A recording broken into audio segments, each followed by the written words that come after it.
Shikues nderuar, ju përshëndesim, rikthyer sërish në TikTok për të ndalur tashmë tek zhvillimet më të fundit gjeopolitike. Do ndalim tek Rusia, e cila po përmirëson sistemin e saj raketor të pandalshëm me energji bërthamore orëshnik dhe synon ta vendosë të sistem në Bielorusi. Ky sistem, i cili ka aftësinë të godasë Londrën, brenda 8 minutash përbën një kërcënim të drejtë për drejtë ndaj sigurisë perëndimore. Ndërkaq kryeministri izraelit Benjamin Netanyahu po ndërmerr përpjekje diskrete për të bllokuar dëshitjen e avionëve luftarak F-35 nga Shtetet e Bashkuara drejt Turqisë dhe Arabia Saudite, duke shmangur çdo përplasje publike me presidentin amerikan Donald Trump. Dhe ndërkaq do ndalemi edhe tek afrimi midis Erdogan edhe Trump në dinamikën e lindjes së mesme, veçanërisht në lidhje me konfliktin e Gaza dhe marrëdhëniet Turqi-Izrael. Ndjekim insertin dhe rikthehemi. Afrimi midis presidentit turk Recep Tayyip Erdogan dhe presidentit amerikan Donald Trump po tërheq vëmendjen në skenën ndërkombëtare, jo vetëm për shkak të situatës në Gaza, por edhe për shkak të çështjeve të tjera strategjike, si blerja e sistemeve ruse të mbrojtjes ajrore S-400 dhe rikthimi i Turqisë në projektin F-35. Turqia po lëviz për të zgjidhur krizën, që këto veprime kanë shkaktuar në marrëdhëniet SBA-NATO dhe po negocion gjithashtu me Egjiptin për shitjen e avionëve luftarak turq. Një forcë ndërkombëtare stabilizimi për Gazën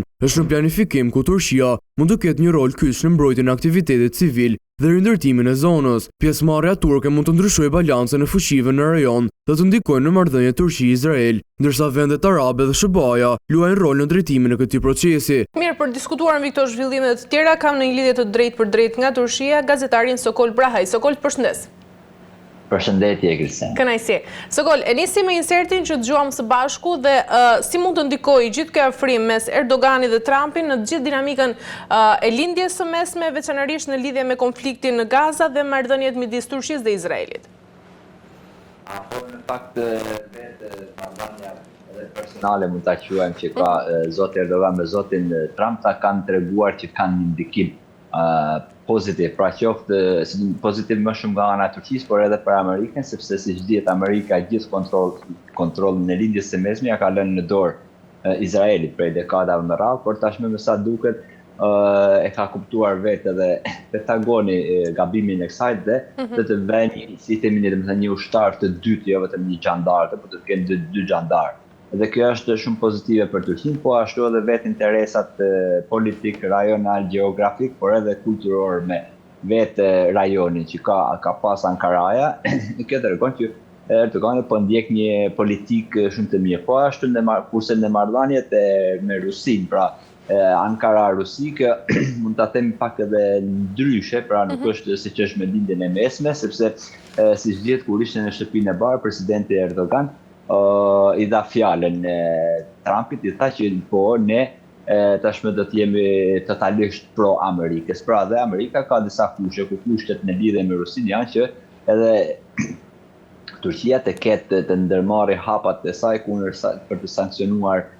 Rusinë në disa tema që janë shumë jetike për Turqinë, ku pika e parë është energjia, e dyta është centralet nukleare dhe e treta është deti i Zi. Me fillon nga fundit për punën e detit të Zi, siç dihet javët e kaluar, 2-3 tankera të mëdhenj nafte janë bombarduar nga Ukraina apo nga dikush tjetër, ku kanë qenë shumë afër territorit turk, kurse e dyta edhe këtë fillim javë, domethënë një dron i panjohur, pra një dron ka hyrë në territorin e Turqisë dhe aty diku afër Ankarash është zgjesuar në një vend pa banim, pra është zgjesuar nga avionat F-16 të Turqisë dhe kjo tregon që nuk i ka shumë marrëdhëniet, domethënë nuk janë të dëshirueshme marrëdhëniet e Ankaras me Rusinë ashtu siç duhen, por janë në fraksione nëse ne bët kuptimin më të afërt të Amerikës. Kurse e treta është po ashtu edhe centralet nukleare, sidomos centralet nukleare që tashmë ka përfunduar në Akuju, është që Amerika i ka thënë që Trumpi pra i ka thënë që një biznes i madh, pra një firmë e madhe, kompani e madhe amerikane që merret me centrale nukleare, ka shprehur interesin që t'ia blejë të gjitha pjesët e saj, domethënë t'ia blejë gjithë centrale nukleare ku 51% i përket Rusisë dhe pjesët e Rusisë do t'i marrin Amerika, dhe kjo në takimin mes Erdogan dhe Putin në Ashgabat të Turkmenistanit ditë më parë ka qenë një ndër gjërat kryesore të takimit dhe të bisedimeve, ku në ato orë që janë takuar vetë presidenti Erdogan me presidentin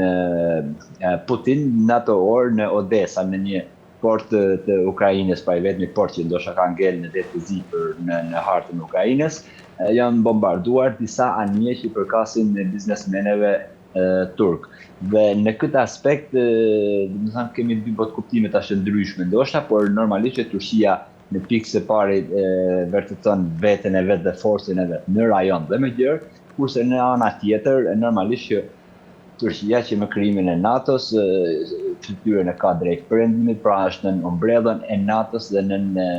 etyrin për të bërë antare plot të Bashkimit Evropian. E qartë Sokol, nga ana tjetër, cilat janë dhe pasojat e mundshme ndërkombëtare nëse Turqia merr një rol aktiv në forcën ndërkombëtare të stabilizimit të Gazës dhe duke përfshirë këtu dhe ndikimin në Shtetet e Bashkuara dhe vendet arabe?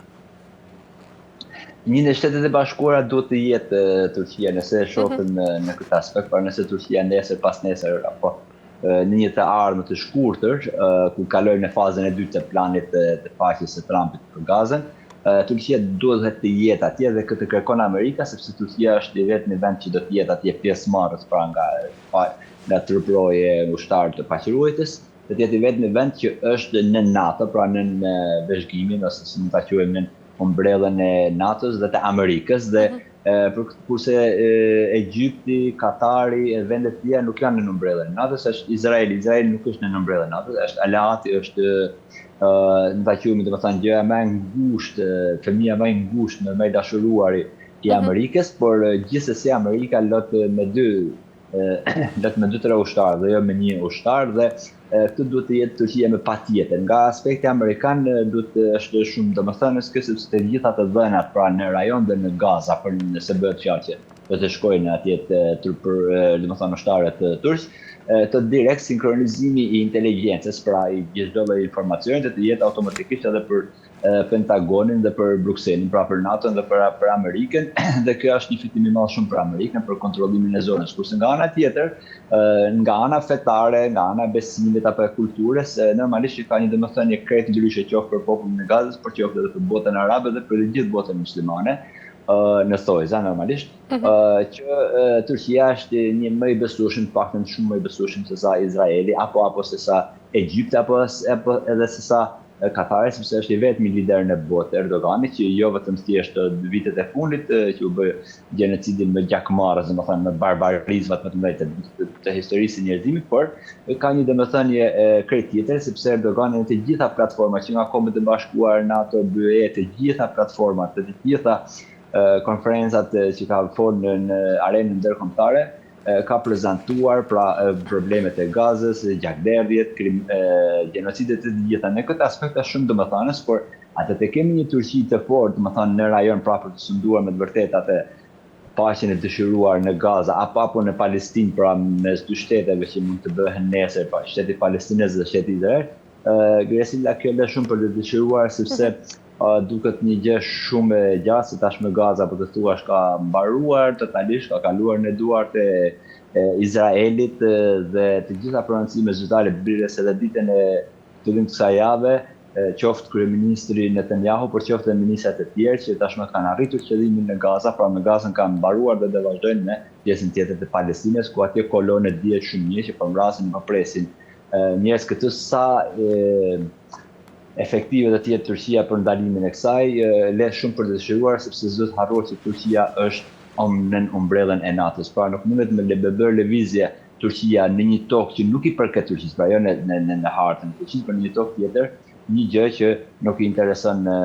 Amerikës apo Izraelit.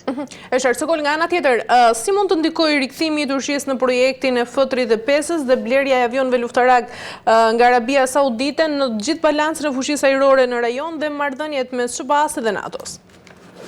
Apo kjo ka dy domethënie, një e para në F-35 Turqia ka qenë një ndër themeluesit e këtij projekti, e dyta ka pagu miliarda dollar, pra dhe është përjashtuar nga ajo, pra ja kanë grabit dollar Amerika, pra ky Trump që është sot në qeverinë e tij të para 4 viteve. E dyta është që me përjashtimin e kësaj, domethënë Turqia si ka dhënë një vetë besim në veten, fakt që ka zhvilluar edhe tashmë po flitet të gjithë botën edhe vetë industria e armëve mbrojtëse të Turqisë, pra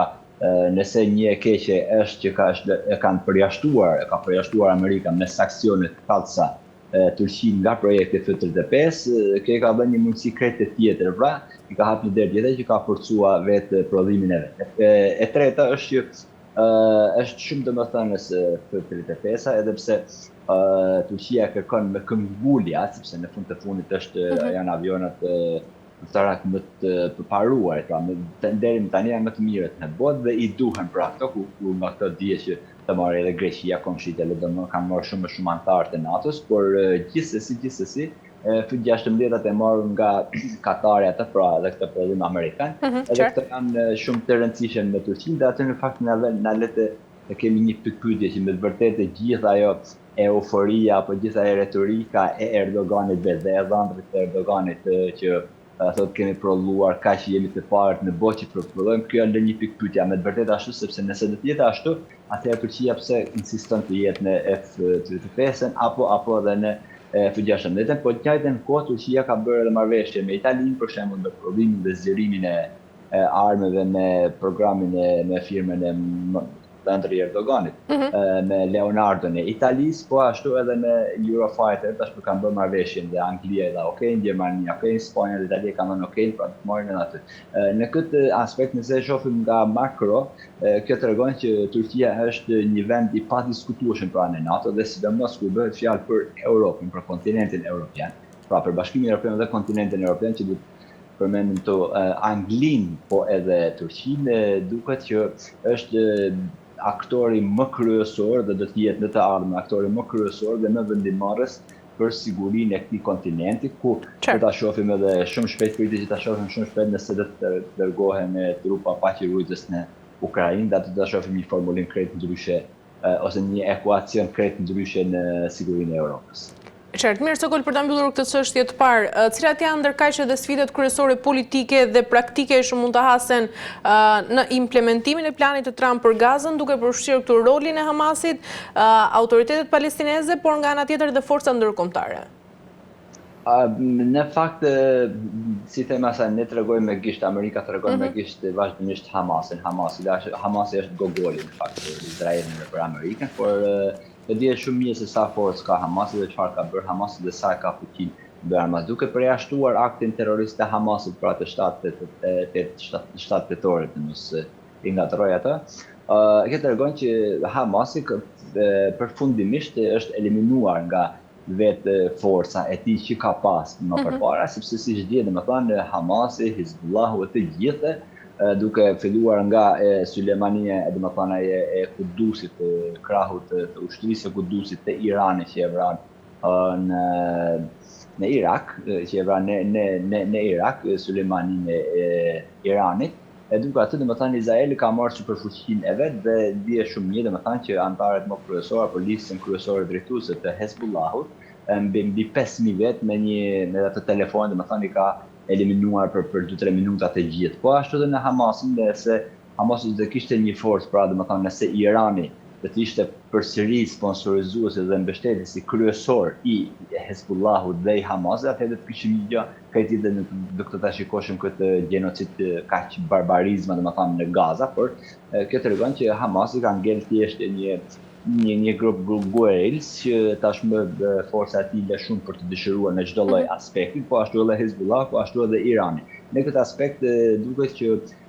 tashmë Hamasi, nga që e pranoi edhe kushtet e asaj, pavarësisht se ne i zbukurojmë të thëmë që ka qenë Turqia ndërhyrë, sepse nuk ka pas gjë tjetër për të humbur. Domethënë Hamasi nuk ka pas asnjë gjë tjetër, ku tashmë pritet të lezohet edhe xhenaza, pra viktima e fundit e pendjeve në thojza Izraelit, dhe për të Hamasi do të ketë një vendimmarrje në të ardhmen as i bëhet fjalë, domethënë të paktën në këtë fotografinë e sotshme e këtyre shifet, por mund të kthejmë prapë nëse ju kujtohet Vesila Fix para një viti, domethënë pas vitit të ri bëhet një vit që dele video e Trumpit që me Komarhane, me Bijoze, me gjana me linë, domethënë Riviera e Gazës, dhe ne aty drejt po shkojmë, vetëm se i kemi ndruar emra, pra i kemi ndruar emra sepse edhe me hyrjen në fuqi të marrëveshjes aty ku hidhen firmë Turqia, domethënë për garantuesi që nuk do të vritet asnjëri më në Gazë, ishte Turqia, Egjipti, Katari dhe pas tyre ishte rralluar e gjithë Europa, pra liderët e Bashkimit Evropian dhe të NATO-s, ajo ka hyrë në fuqi, por vdekjet dhe genocidet në Gaza ende nuk pushojnë. Pra, ajo që na tregohet ne është tjetër ndoshta dhe ajo që është realiteti në vendin e saj është, ku sot domethënë kemi fatkeqësitë edhe natyrore me përmbytje në Gaza dhe çfarë po bëhet për atë, çfarë po bën ju. Edhe ky edhe ku ka ardhur kjo plani i Gazës si Trumpi, domethënë atë kur erdhi kur qytetarët e thjeshtë, pra qytetarët e Bashkimit Evropian, pra atë liberalizimi më perfekt që është në historinë e njerëzimit, që është ka mangësinë sa të duash, por që është civilizimi më i mirë, më perfekt i njerëzimit që ka arritur në këtë botë është Bashkimi Evropian. Dhe kur qytetarët e Bashkimit Evropian me somonin, pra me anijtë e veta, me varkët e veta, u nisin të gjithë me mira njerëz drejt Gazës për të shpëtuar, për të dhënë një gotë ujë, një kafshat bukë për Gaza, aty Trumpi, pra Amerika, ndërhyri dhe bëri një plan paqe në thojza. Edhe kjo u pranua në thojza edhe nga Izraeli, pra u shushua ajo forca e madhe humane e Europës për të kthyer nga njerëzimit, dhe tashmë po vazhdojnë të njëjta gjëra, po vazhdojnë, nuk është si kanë radhë. Domethënë prapë ndihmat në Gaza nuk shkojnë edhe siç dihet, domethënë raportojnë të gjithë kolegët tanë nga Izraeli dhe nga Gaza dhe nga gjithë Filistina, por këto janë probleme shumë të mëdha që me sa duket Hamas e ka humbur gjithë atë autoritetin e vet, sepse forca e saj nga kush ka pas forcën, nga Hezbollah nga ka pas forcën, nga Irani. Tashmë ku është Irani? Është krejt. Dhe për këtë arsye Turqia ti mund të ketë roli vetëm paqërues, pak nëse ne do të kemi vrasje, ne do të kemi gjenocide, barbarizma, kjo mjafton për zonën, pastaj pas në dekada më radh, por tashmë duket krejt qartë që ai plani atë riviera e planit të Trumpit duket se do të zbatohet, por duhet të shumë kohë sepse s'do të harruar që edhe për të hequr mbeturina pa miliona tone, domethënë që janë bombarduar nga Izraeli ka pranuar për t'i pastruar vetë. Pra, edhe kjo lën një gjë krejt tjetër, një pikë pyetje krejt tjetër, pse do të përsëri Izraeli atë. Kjo është që tashmë Gaza duket që do kalojnë totalisht në hartën e Izraelit. Ndoshta mund të duhet edhe 4-5 vite, por nëse mbarojnë, domethënë nuk kemi vrasje, nuk kemi gjenocide, për të toka është e Zotit dhe në fund të fundit asnjë nuk është i përjetshëm në këtë tokë. E qartë, mirë, Sokol, ndërkajsht, ndalemi pak tek doktrina e re e Donald Trump, ndryshimi i fokusit të shbaz drejt Bashkimit Evropian, si do ndikoj kjo në marrëdhëniet transatlantike, fakti që Shtetet e Bashkuara të Amerikës nuk e shohin më deri ku Bashkimin Evropian si një zonë vërtet strategjike të rëndësishme? Në fakt, kjo është simbolika e gjuhës së Washingtonit dhe Pentagonit, sepse Amerika pa Europën nuk mund të jetë, domethënë ajo forca, ajo perandori që është sot, por normalisht që Europa ka mangësitë e veta jashtë masës dhe sidomos nëse e shohim administratën Trump dhe atë duhet të shkojmë para në 2018, pra janë 2-3 vite para pandemisë, Grisela, kur këtë Macron i soqëm, pra presidenti i Francës, zoti Macron, pa të thënë që NATO ka përfunduar dhe tashmë ne Europa do të jemi. Pra, në fakt kemi filluar, domethënë Europa ka filluar ka qenë kryeneçi i parë që ka treguar një reagim, por pa Europën Amerika nuk do të jetë perandori i botës, para e dyta. Edhe Europa ka mangësitë e veta jashtë masës, sepse Europa në falnit me shprehjet në miliarda euro duke harxuar për LGBT, për ata duke shkatruar familjen, duke shkatruar çdo gjë, nuk ka ushtar sot normalisht dhe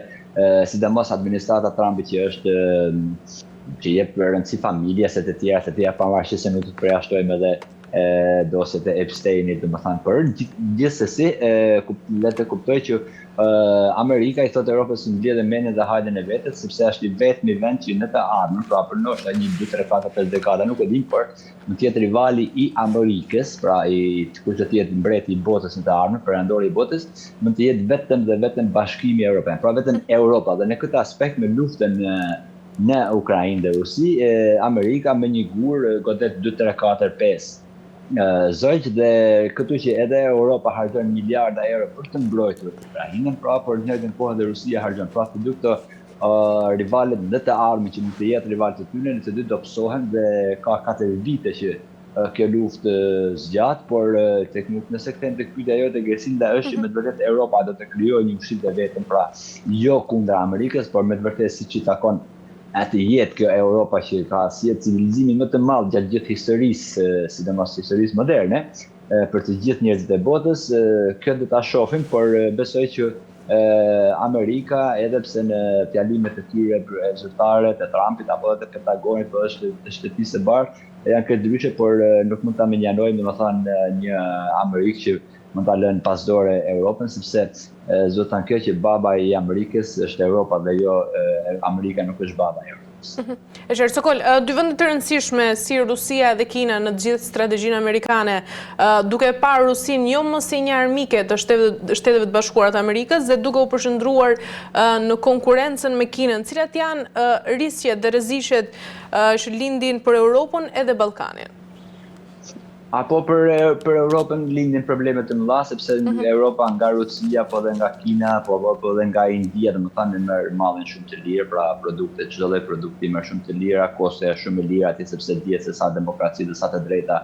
e njeriut janë në ato rajone, por si konkurrencë për Amerikën nuk besoj që janë ashtu, por në këtë aspekt Amerika një në radhë të parë menjanon domethënë të dy forcat që janë rivale, ose siç i quajmë sa domethënë problemi është Kina dhe jo Rusia. Tashmë Rusia është mike e asaj, por nuk duhet harruar edhe kjo Gresinda që problemi apo armiku kryesor i Kinës edhe i Rusisë janë njëra tjetra. Pra për Kinën është armiku kryesor është Rusia sepse është komshime e tij. Dhe po të njëjtën gjë edhe për Rusinë është Kina sepse është komshime e tij dhe kanë shumë probleme shekullore në fakt në sty, por këto nuk janë që rrifen debate ndërkombëtare, kurse Amerika ditë luaj shumë mirë, pra me të gjitha anët, ditë luaj shumë mirë, ku çdo gjëje me ambargo, me taksa doganore që japin në 150-240% e arrit, domethënë me të gjithë vendet e ndryshme tërhoqi, uri përsërinë tavolit, me të gjithë vota po dobësohet vetëm me që po forcohet dhe mban forcën dhe po e konsolidon forcën e saj dhe hegemonike në mbar globin është Amerika. Kina ka një forcë ekonomike, por nuk duhet harruar që 80% e prodhimit kinez apo edhe të gjitha gjëra shkojnë për në Europë dhe për në Amerikë. Pra, nëse Europa dhe Amerika nuk vjen nga Kina, forca e Kinës është krejt ndryshe, sepse duhet kuptuar pak edhe në kontekstin historik që Kina është më aty në muret të tyre, pse ne kemi frikë domethënë nga Kina e sotshme gjoja. Kjo është si një tallëmbac, domethënë i fryr nga tjetër kushtojova nga vetë Kina, kurse për Rusinë dhe për Kinën sa do të mikojnë në Europën, po do të mikojnë në Europën, por me sa duket në vitet e ardhshme do të shohim që do kemi një forcim edhe më të madh të NATO-s, pra të umbrellës së NATO-s, e cila shtetet e tjera, pra siç është Kina dhe Rusia, apo edhe India, apo edhe BRICS-i, Shanghai, zone që kanë qenë nuk do të lejohen pra nga NATO dhe nga Amerika dhe nga Europa, nuk do të lejohen që të jenë rivale të mundshme të Amerikës dhe të NATO-s. E qartë, Sokol, nga ana tjetër, si mund të ndikojë gjithë doktrina e Donald Trump në sigurinë dhe interesat e Shqipërisë, Kosovës dhe vendeve të tjera të gjithë Ballkanit Perëndimor? Po, në fakt, doktrina e Trumpit është shumë domethënëse dhe marrëdhëniet e mira tashmë që më thoi ai po e thotë që i kam me presidentin rus Trump, nuk ndikon negativ nga ana tjetër, nga një anë për ne shqiptarët dhe për Ballkanin, sepse automatikisht nëse Amerika ka shumë një marrëdhëniet me Rusinë, atëherë edhe faktori slav në Ballkan, pra gjenocid bërë që prej dekada apo bën gjenocide mbi shqiptarë, sidomos tek por edhe tek bosnjakët, tek kroatët, serbët do të forcohen. Por do të pa edhe faktori tjetër, jo vetëm doktrina e Trumpit, por edhe faktori i BE-s dhe i Europës. Me të vërtetë të lejojnë këtë që Serbia të jetë pra isha Jugoslavia apo përpara luftës së parë botërore dhe pas luftës së dytë botërore. Unë nuk besoj ashtu, sepse Ballkani është shumë i vogël në gjeopolitikën globale, shumë i rëndësishëm, por jo se ka një peshë aq të madhe sa që Moska të jetë kali i Trojës në Beograd dhe të shkatërrojë domethënë gjithat Bashkimi Evropian dhe të ketë destabilitet, por normalisht që shtetet e tjera, pra domethënë kolonistët gjithmonë mbajnë disa karta në dorë, pra nuk mbajnë një derë maq, por mund të mbajnë 2-3 dera maq atë dhe përdoren si gjakërku të duan. Për shembull kemi Srpska Republika në Bosnjë, po ashtu edhe Mitrovicën tonë, por nuk duhet harruar që gjithë Ballkani mbrohet nga NATO-ja, shumë shtetet e Ballkanit, pra këtu Shqipëria e të tjera që janë në NATO, disa prej tyre janë në Bashkimin Evropian, të tjera do të hyjnë pra Shqipëria dhe Kosova në Bashkimin Evropian, kështu që doktrina e Trumpit mund të jetë negative për Ballkanin, ndoshta pozitive nuk mund të jetë krejt ashtu siç pritet, pra domethënë nuk do të jetë si Bill Clintoni, por gjithsesi edhe negative unë nuk pres që të jetë, sepse duhet harruar që Amerika ka sistem dhe nuk ka lider. Pra lideri i tij është i përkohshëm atje 4 vjet ose 8 vjet, kurse geopolitika dhe projektet, programet dhe sistemet e Amerikës nuk janë të soqur, po janë fikse 170 vite dhe në të vërtetë janë pa ndryshuar fare. Pra kanë sistemin dhe nuk janë në atë botë kuptimin e CEO-n i Ballkanit si ne kemi këtë lider, apo Anadolli për shembull, është lideri dhe sa të jetaj dhe më thanë ne jemi më të fortët e botës, jo, ata kanë sisteme dhe lideri është thjesht një nënpunës atë që praktikon shumë gjëra, dhe pse e fort, dhe më thanë lideri i fort, nxjerrë disa gjëra sipas vetes së tij, por Amerika ka sistem dhe vetë sistemet e sundojnë botën dhe jo personat, kurse mentaliteti jo në Ballkanas, por edhe në Anadol, pra edhe në Turqi, edhe në vendet arabe, edhe në Rusi, edhe andena është që lideri është më i fortë, por në fakt bota sundohet nga sistemet dhe jo nga lideri, sepse lideri maksimumi sa mund të jetë në qeveria, të rritet 40 vite dhe pastaj të bie çdo gjë. Dhe nëse referohemi vetë historisë së Ballkanit, të qoftë Shqipërisë apo të slavëve në Ballkan, të ish Jugosllavisë, Serbisë së Soçme, të Rusisë, ish Bashkimit Sovjetik, ish Kinezë, domethënë nuk kanë sistem, por kanë lideri dhe lideri në sistemi kanë dy ndryshime agresive, ku ata që kanë sistemin sundojnë botën, kurse ata që kanë lider sa të jetë ai gjallë, mund të jenë shumë mirë, por mund të jenë edhe shumë keq, për shembull si në Shqipëria. E qartë, mirë, Sokol, pyetja e fundit për të mbyllur. Ndalimi tek roli i Gjermanisë dhe Francës, duke marrë parasysh këtu edhe dobësimin e ndikimit politik dhe ekonomik të Gjermanisë, çfarë pasojash mund të ketë kjo për stabilitetin e Bashkimit Evropian për vendet kryesore të Unionit? Po, në fakt, destabilitet nuk bëhet fjalë që të jetë, por kemi një rivalitet, në fakt, një rivalitet të paparë, domethënë që nuk duket, por është luftë për mbijetesë, pra kush do të jetë edhe i pari i Europës. Një në radhë të parë do të parë pak nga historia që me të vërtetë Europa, pra Franca, Anglia, e të tjerë, pse nuk është Anglia, nuk është një BE. Një frikë kanë pas Gjermanisë gjithmonë si koha e Hitlerit, domethënë lufta e parë botërore, e dyta edhe di se kush janë gjermanët. E para nuk kanë dëshirën, domethënë që të jetë e prorë, pra që të jetë babai i BE-s, të jetë Gjermania. Kurse nga ana tjetër, rivaliteti mes Francës dhe Gjermanisë ka qenë vazhdimisht, por duhet të thënë edhe kjo që ana ekonomike, prodhimit e atë është Gjermania është e para, kurse Franca është ndër 5 shtetet e Këshillit të Sigurimit të Kombeve të Bashkuara, pra është edhe një forcë nukleare dhe me të vërtetë që Franca pas Shirakut nuk ka pas një lider. Domethënë edhe Franca ka sistem, por nuk ka, domethënë ka sistem dhe gjysmë lider, nuk ka pas një lider me të vërtetë të fortë që të jetë e prore, apo Gjermania siç kishte Merkelin, edhe nuk e ka sot, asnjëna nuk e kanë sot, por gjithsesi forca e Francës, apo si mund të them domethënë mundja që bëhet mes Francës dhe Italisë, ndikon mes të dyve kush do të jetë e prorë, pra kush do të jetë i pari i Bashkimit Evropian, por jo se do të ketë ndikim, sepse Europa tash më do e mos për 4-5 vite pritet edhe zgjerimi për funksionin e saj, sepse siç vjen që shumë vite para pandemisë, pra ne para 15 viteve debatoshim që Europa do të ketë një kushtetues, duhet ta ketë, do të ketë një ushtri, por nuk e bëri dot, pra pse nuk e bëri dot, është tjetër puna e pastaj është një debat tjetër në marrëdhënie ndërkombëtare, por gjithsesi ekuilibrat në Europë janë krejt ndryshe nga ajo çfarë duket domethënë në realitet, por si Franca si Gjermania besoj që kanë marrë mësim jashtëmase nga kjo lufta që po ndodh tashmë në bashkën e Europës, pra në Ukrainë, një pushtues shumë i fortë që është Rusia, pra është aty dhe nëse shohim me gjithë median, po thuhet se gjithë Europa thotë nesër pas nesër ose deri maksimumi deri në 30 jetën të na luftoj Rusia, dhe kjo është ndoshta një tip frikët që edhe ndoshta shumë popujve të Europës mund të kenë hyrë në palës kjo frikë, por gjithsesi kjo do të bëjë një kombinim mes forsave të Bashkimit Evropian të Shoqën, pra Gjermanisë, Spanjës, Francës, Italisë, e tyre, por edhe duke mos përjashtuar tashmë më as Anglinë dhe as Turqinë, por do të kemi një gjë ndoshta krejt ndryshe, sepse një e keqe mund të jetë edhe sebeb për të menduar një gjë për më të mirë. E qartë, mirë. Sokol, kemi arritur në fund, faleminderit për gjitha informacionet. Ishte kënaqësi, faleminderit, kënaqësia është e imja. Mirë, të nderuar teleshikues, kemi arritur në fund të kësaj pjese të parë, ne do të bëjmë një pushim të shkurtër dhe më pas rikthehemi në pjesën e dytë.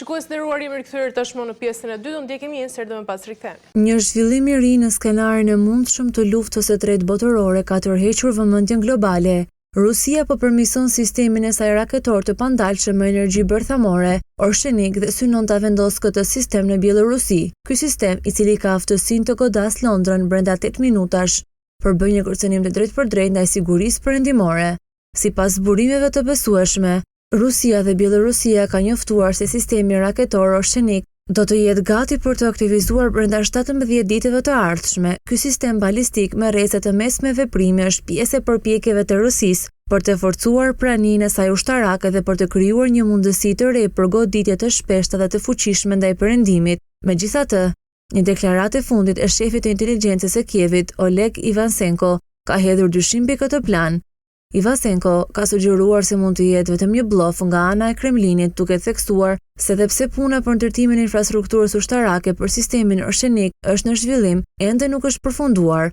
Ai ka shtuar se megjithëse mund të instalohet një sistem lëshimi raketash në Bielorusi, ai mund të shpërbejë thjesht si një model ose një mantel derisa të përfundojë infrastruktura e plot. Ky zhvillim ka krijuar shqetësime të mëdha në rritje, duke pasur parasysh se në tetor të këtij viti Ukraina arriti të shkatrojë një nga 3 komplekset e vet me orshenik gjatë një sulmi në poligonin e testimit të raketave Kapustinuar në jug të Rusisë. Ky sulm ka rritur ndjeshëm pa sigurinë dhe ka ngritur pyetje për mundësinë e përdorimit të këtyre sistemeve në një mënyrë të papritur dhe të shpejtë. Mirë, kemi ndjekur insertin dhe sot për diskutuar me këtë zhvillime të tjera kam të ftuar ekspertin e marrëdhënieve ndërkombëtare, zotin Lutfi Bilali. Zoti Bilali, ju përshëndes. Përshëndetje. Kënaqësi. Zoti Bilali, nisim me insertin që dëgjuam së bashku. Sa real është kërcënimi i sistemit raketor oreshnik i Rusisë për sigurinë perëndimore, duke marrë parasysh dhe distancën edhe kohën e reagimit? Po sigurisht sistemi rus i cili operon në disa raste ka goditur edhe në Ukrainë, sidomos për oreshniku ka qenë ajo goditje që ndoshta ka zgjuar ma tepër interesim, por edhe rreziqe që mund të ketë vendet perëndimore, flas për Unionin Evropian, jo për hemisferin perëndimor në përgjithësi. Ka qenë ndoshta një taktik dhe strategji ruse e cila kërcënon, por edhe përgatit mobilizon Evropën në këtë rast, Unionin Evropian, apo edhe vetë aleancën veriatlantike. Besoj që kërcënimet e tilla vijnë kryesisht meqense Bielorusia ka koka bërthamore, ka qenë ai referendumi që pranon në tokën bieloruse arsenal bërthamor, dhe këto realisht përqesin një kërcënim serioz. Dhe në këtë paralele mendoj që goditja biloshni për oreshnikun është ai minutazha sa mund të aprim Berlinin, sa Brukselin, sa Londrën, sa Parisin. Janë minutazha të cilat maks kalojnë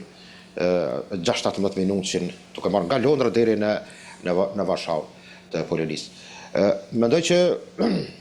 kjo është një alarm me cilën mendoj që sot ballafaqohet kontinenti ynë dhe rreziqet e tilla paraqesin paradigmën për fazat të ardhshme të cilat mund të ballafaqohet jo vetëm Evropa, por për siguria globale. Mendoj që kur flasim për luftën janë 4 faza, të cilën ne kemi hyrë në fazën e fundit, po drejtën fatkeqësisht. Faza parë shkutja marrëdhënie diplomatike, e dyta bllokimi ekonomik dhe sanksionet, faza e tretë mobilizimi dhe ta quaj kështu ritmi më i shpejtuar i industrisë armatimit, dhe faza 4 janë akti i shpalljes së luftës. Mendoj që këto rreziqe duhet të kjenë parasysh për sigurinë e përgjithshme, e cila në konveshtrimin ndaj rivalitetit në këtë rast me Rusinë, besoj që do jetë një fazë bukur e nxehtë. Qartë, zoti Bilali, nga ana tjetër, a mund të konsiderohet paralajmërimi i Ukrainës mbi bllofin e Kremlinit një strategji kjo e zakonshme në të gjithë marrëdhëniet ndërkombëtare? Po, shif, mund të jetojmë në një kohë kur, mund të them, lufta speciale cila ka marrë format do të lufta realisht sot në aspektin konvencional kanë marrë përsipër teknologjia dhe zhvillimi i dronëve, që nuk e hu rëndësinë, mund të them drejtën të asaj që se nivel nuk pushtohet pa komsëri. Kjo është strategji dhe doktrinë e cila njësit e militarizmit e njohin bukur mirë. Por e sqarojnë bukur mirë këtë çështje. Por kjo çka ndodh sot me paralajmërime të tilla se rusët mund goditin edhe sistemin laser të tyre të goditjes për hapësirën ajrore së satelitet që janë në orbit dhe janë shumë të nevojshme, sepse një shkatërrim i tyre ne jesim lam ose jesim në situata kur do kem probleme pastaj jo vetëm në aspektin e përdorimit në teknologji të ndryshme që mund të them që nga familja deri në sistemet të cilat sot elektronika jetë në një situatë jashtëzakonisht të rëndë. Dhe mendoj që në këtë drejtim ndonjë informacion që vjen nga këtë rast nga Federata Ruse nuk do të gëlltitet si tamam i vërtet. Mund të ketë bllofe të ndryshme dhe këto të dy palët, më them drejtën, bajnë dhe zhvillojnë këso aktivitetesh me qëllim për të denegruar apo për të shkaktuar habi apo panik të pala tjetër apo e kundërta. Dhe mendoj që në këtë drejtim Ukraina gjendet para një situatë jashtëzakonisht të rëndë me atë çka pritet edhe nga plani amerikan, por mendoj që edhe nga situata vetë në teren, sepse dimri është bukur i vështirë në këtë pjesë dhe këtë historikisht kanë treguar që kanë mësuar edhe forcat naziste gjermane. Qartë, zoti Bilali, nga ana tjetër, si mund të ndikojë dislokimi i këtyre raketave në Bielorusi në marrëdhëniet mes NATO-s dhe Rusisë? Kjo po është një situatë e cila ka të bëjë kryesisht në raportet, bile mund të them në raportet amerikano-ruse, historikisht në marrëdhëniet ndërmjet SHBA-ve dhe Ish-Bashkimit Sovjetik kanë ekzistuar disa marrëveshje, SALT 1, SALT 2, të cilat kanë pasur për qëllim do thotë reduktimin asaj që njihet si armë interkontinentale. Dhe pastaj me rrezik të shkurta veprimi bile ka qenë marrëveshja e cila është anuluar nga Putinin pas agresionit në Ukrainë pas 24 shkurtit 2022, kur ka anuluar marrëveshje të tilla që kanë të bëjnë me përdorimin e armëve me rreze të mesme, të cilat realisht nuk kuptojnë që mund të arrijnë cakun në gjithë Evropën. Dhe kjo është ai rreziku që mund të kanos sigurinë e përgjithshme në mes Federatës Ruse dhe Evropës këtë rast, por edhe amerikanëve të cilët dëshirojnë që stabilitetin në Evropë të arrijnë me marrëveshje me Rusinë, me kjo marrëveshje separate. Dhe kjo paraqet rrezik për zhvillimet e ardhshme të sigurisë dhe NATO sistemi ose mund të them ajo deklarata e krevë të Komitetit Ushtarak të NATO-s Giuseppe Dragone, i cili një admiral italian, kur kemi luftë me Rusinë, në kupton ndoshta për shkaktuar panikën, po e ka fjalën për luftën hibride që ka filluar bukur mati. Nuk starton me por nuk starton tash, por mendoj që kjo nën kupton edhe mosdash zotit në përdorimin e sistemeve të tilla, të cilat e sjellin mund të them shumë afër edhe atë kataklizmën që nuk e dëshiron askush. Por NATO dhe Rusia de facto sot gjenden në një ballafaqe mund të them të drejtë për drejtë. Bile ajo ka filluar që nga viti 2022. Do kush mendon që edhe pak më herët, por efektivisht, operativisht ka filluar në vitin 2022. A ka mundësi, zoti Bilali, që ky sistem të përdoret më shumë si një mjet presioni politik ndaj perëndimit pa u aktivizuar kurrë në praktik? Ke drejt në këtë drejtim, mendon Bili ka qenë ai reagimi i presidentit rus në një konferencë për shtyp, ku kanë deklaruar që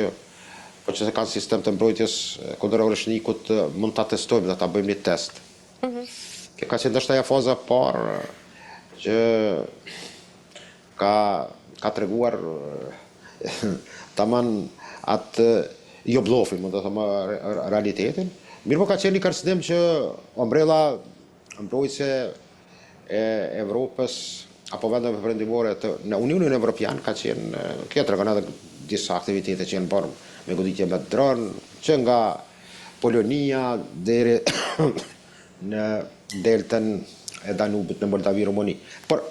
kjo mendoj që do jetë pak a shumë një lloj test, dhe kjo ka shtyrë që edhe Gjermanë të furnizohen pastaj në raportet e tyre me Izraelin si miq të rinj, me një dashuri të re mes tyre, të marrin arovin. Dhe ky sistemi mbrojtjes kundërajrore,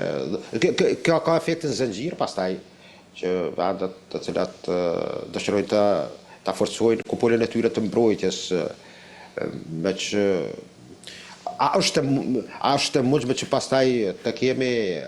se shif, ndonjëherë nga rritja e tensioneve krijohen edhe stabilitete, ta quajnë thojza, për arsye se është nevojë kundërpërgjigje, dhe kundërpërgjigje balancat, botën e majnë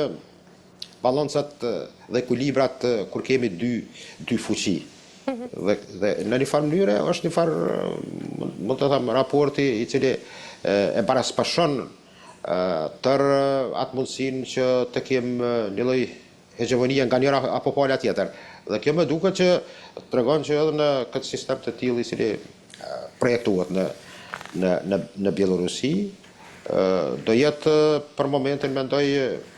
jo vetëm aspekt psikologjik për vendet ose pjesën perëndimore të Unionit Evropian, por do jetë ndoshta edhe momentumi i cili po që se kemi gradim të situatës, përshkallëzim të situatës, mund të jetë nevojshme që pastaj ma letë distancat të shkurtohet. Mos të harrojmë, Ukraina ka rëndësi për atë që zgjerimin natës dhe hyrja kapaciteteve të tyre në Ukrainë, për shembull, po që se një goditje ndaj Moskës do të ishte dikon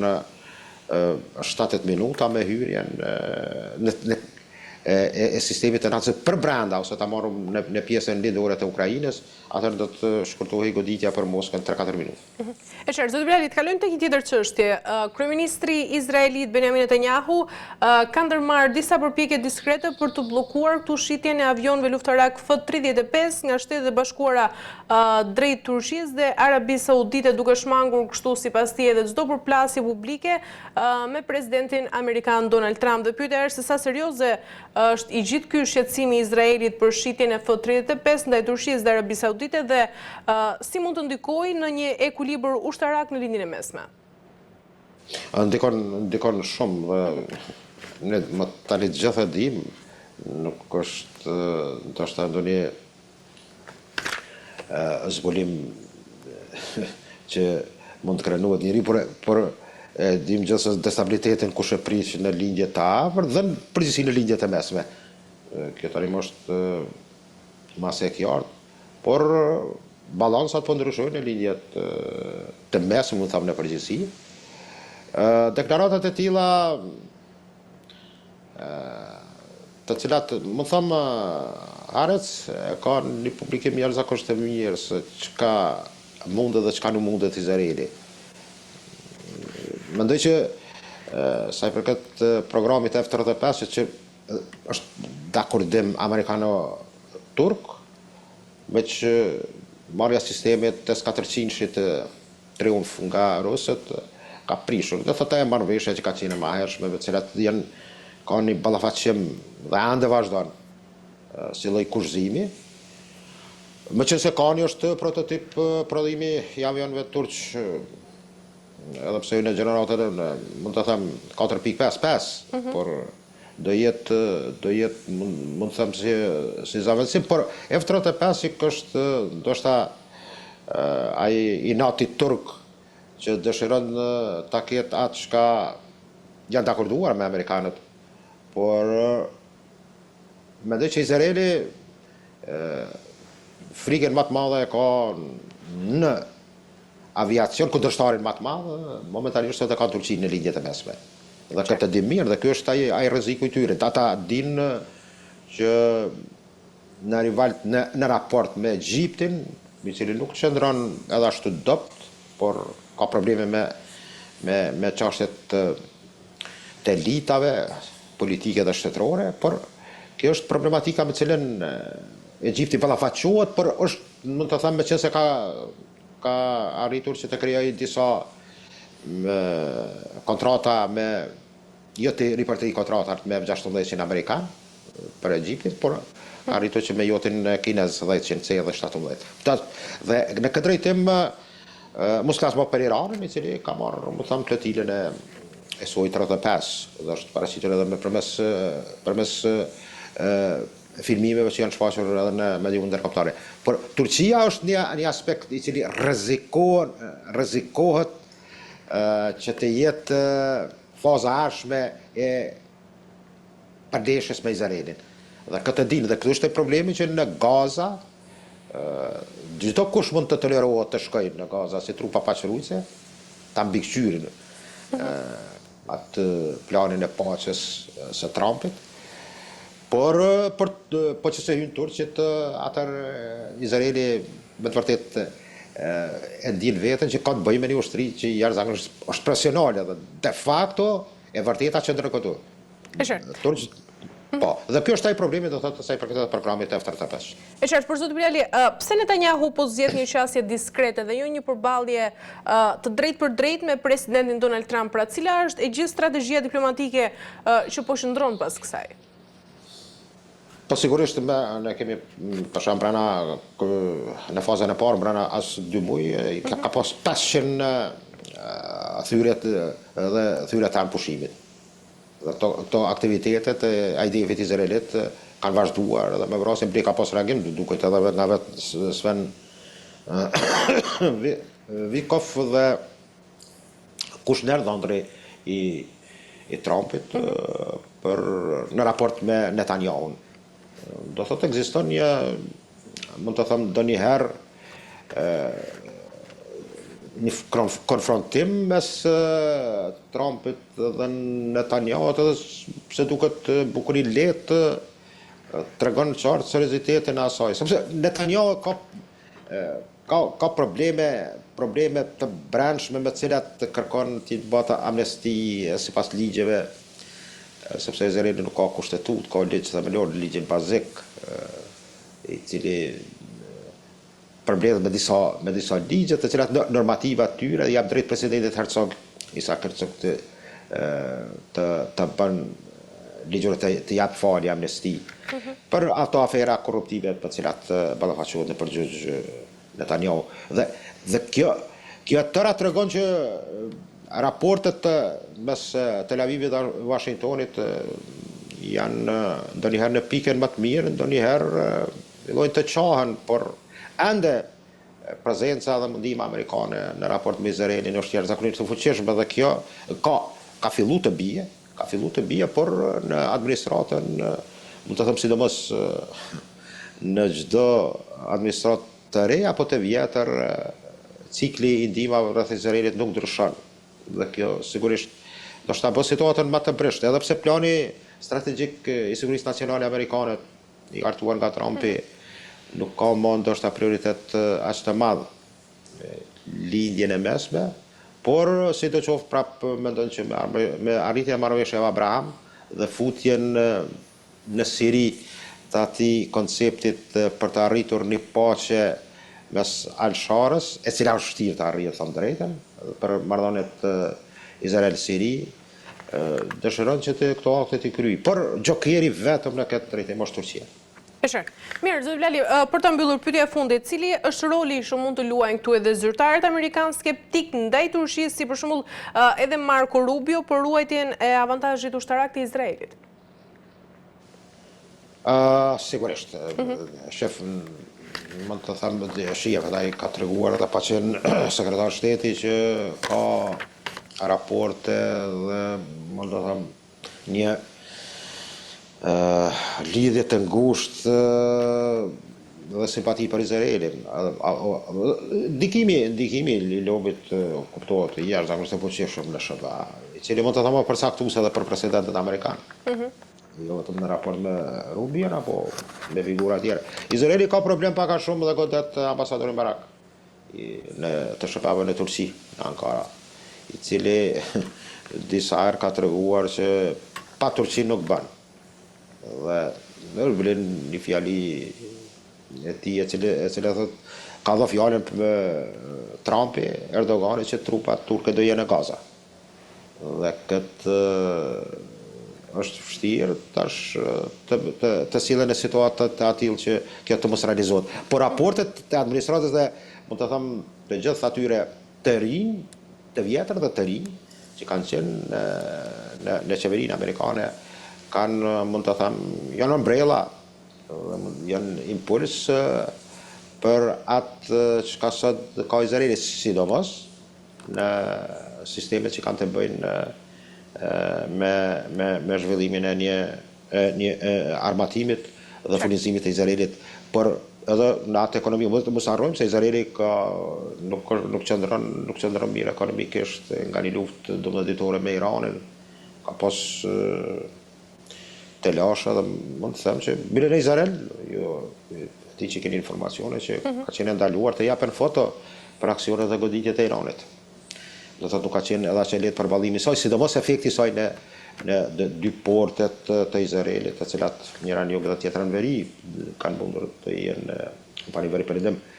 kanë mund të jetë fatale për zhvillimin e arshëm të Izraelit, po që se vazhdo të lufta. Por ajo që ka pyetni ju të jam konkret amerikanë, edhe Rubio, edhe G.D. Vance, por edhe sekretari Thasarit, të gjithë janë, mund të them, një qetë të tërë të cilat përkujdesen për shtetin e Izraelit. Mirë, zoti Blali, kemi arritur në fund, ju falenderoj për gjitha informacionet. Kënaqësi, faleminderit. Faleminderit shumë. Mirë, të nderuar televizionistët, kemi arritur tashmë në fund, do të bëjmë një përmbledhje të shkurtër se çfarë diskutuam ditën e sotme. Kemi parë se botkuptimi i sigurisë ndërkombëtare po ndryshon sigurisht me një ritëm të shpejtë. Nga njëra anë është Rusia, e cila po përmirëson sistemin e saj raketor oreshnik dhe vendos atë në Bielorusi, duke shtuar këtu edhe tensionin dhe pasigurinë për perëndimin. Ky zhvillim tregon se tashmë teknologjia dhe fuqia ushtarake mbeten faktori kyç në ekuilibrin global. Nga ana tjetër, në linjën e mesme, Izraeli përpiqet të ruajë avantazhin e tij strategjik në mënyrë diskrete. Lobimi i heshtur i Netanjahut për të bllokuar shitjen e avionëve F-35 Turqisë dhe Arabisë Saudite tregon se diplomacia sot shpesh zhvillohet larg kamerave, por ndikimi i saj është në fund të fundit vendimtar. Dhe në fund, ndërkohë afrimi mes Trump dhe Erdogan risjell sigurisht në vëmendje dinamikën komplekse të lindjes së mesme, veçanërisht lidhur me Gazën dhe balancimin e forcave midis Turqisë dhe Izraelit. Ky bashkëpunim mund të sjellë mundësim për stabilitet, por gjithashtu nuk duhet në vlerësuar dhe sfidat që lidhen me interesat rajonale dhe ndërkombëtare. Me kaq përmbyllim ditën e sotme, bashkë jemi sërish në TikTok në radhës.